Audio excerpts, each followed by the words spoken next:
Uganda's President Yoweri Museveni's address after the swearing-in ceremony was the first sign that the page had turned. He was clear that they were his personal views, despite having been picked to represent the East African region. He commended Kenyans on the election of the Jubilee coalition, despite numerous efforts by the West to run an anti-ICC ticket campaign. I want to salute the Kenyan voters on one other issue: the rejection of the blackmail by the International Criminal Court. Museveni claimed that the ICC was being used as a political tool by the West to sideline African leaders who are not psychopaths of the Western nations. The debate raged on, with Uhuruto declaring to the international community that no anti-ICC campaign would have prevailed against the will of the Kenyan people. Many of you did not believe that we would win this election because it was said choices have consequences.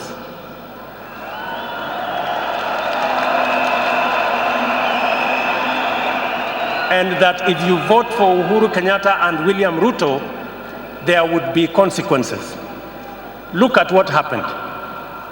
The people of Kenya did not just vote and make us win. They did it in round one.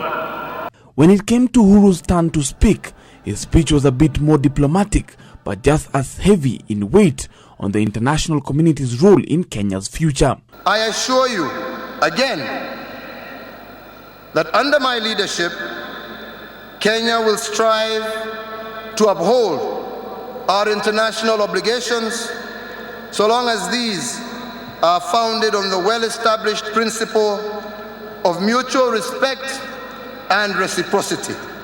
Uhuru pledged that the Jubilee coalition will ensure they make good their promise, as had been set out in their manifesto, reaffirming that the 100 days promise still stands. For the man who was changing guard, this was his affirmation to Kenya. I have no doubt in my mind that the country is in good hands.